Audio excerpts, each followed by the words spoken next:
So having 4 goals and a brace of performance today, how do you feel about the game? Yeah, really good, really positive performance. I think in a few games we've probably been not far off it gelling, probably almost in fourth gear in some of the games, and today it obviously clicked. 6 goals, clean sheet as well, so 3 points is the main thing, and obviously it keeps us within touching distance of top spot really. Yeah. And your goals today takes you to the top of the league scoring at the moment. How do you feel about that? Yeah, buzzing. Yeah, really good. Obviously, personally, it's always good to score. But like I said, the main thing is the 3 points. And I've said previously, if the team keep picking up the 3 points, I can't really complain if I'm not scoring. But yeah, it's always good having the headlines, I think. Yeah, you were saying about the team gelling. You, Ollie and Jake up front today seem to be a really good partnership with Nath dropping in the back. Do you think that's something that, as now we're going forward, it's going to be a great partnership? Yeah, definitely.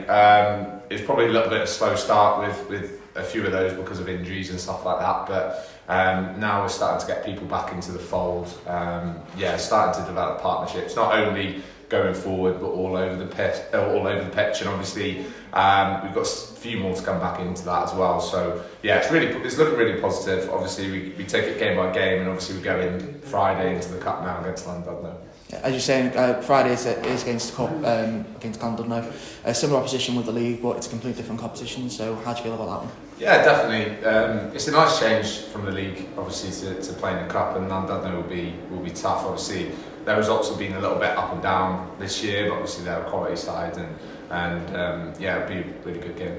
Yeah, and lastly, just on a team perspective, we've played 5 in August and won all 5. How do you think that's just been as a whole team? Good. Yeah, really good. Like I said, it's a collective effort, and if you look at the injuries, and I think Sos said last week, if you look at the starting 11s, it's probably different for the majority of games, really. So we've had to rotate, and people have come in, but to be fair, it's obviously shown the strength and depth we've got throughout the squad, really.